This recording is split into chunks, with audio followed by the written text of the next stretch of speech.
Well, a nearly month-long strike is over for union workers at Blandin Paper Company in Grand Rapids. Teamsters Local 346 members voted to accept a new labor contract offer this afternoon, meaning soon production at that paper mill will be up and running again. Northern News Now's Rob Coles heard from union officials and members just moments after the new agreement and why it took so long to get to this point. Striking workers at Blandin Paper Company gathered at the Rife Center in Grand Rapids Friday to vote on a new 3-year employment contract. We had very good candor in our meeting here. The members were calm, asked a lot of questions.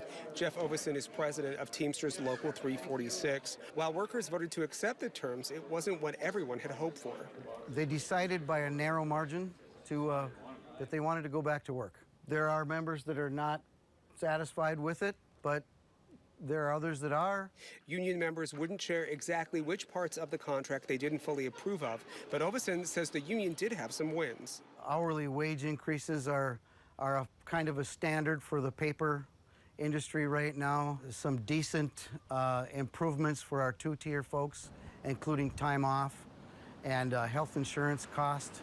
Workers have been on strike since July 15th, and their last contract ended on June 30th. With discussion between the union and Blandin underway, members were striking street side for much of the summer. Many union members say the Grand Rapids community as a whole came together to show unwavering support for them during the strike. Everywhere you go, just the support has been just overwhelming. I just can't believe, you know, from every donation to, you know, just honk and wave and cheer. Michael John Pearson works at Blandin. He's only lived in Grand Rapids for a year and a half, but says he was blown away by the community support.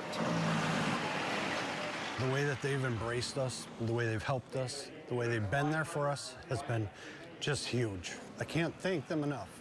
A sentiment Ovison echoes. Especially during Tall Timber Days parade, they were so good to our members. It really inspired them to keep your head up and stay strong. In Grand Rapids, Rob Coles, Northern News Now. Rob, thank you. The strike ended immediately after the vote. No word on exactly when workers will be back on the job. We did reach out to Blandin for a statement regarding today's vote. A company spokesperson wrote that they reached an agreement on the issues that are important to their employees, and this move helps position their mill for the future.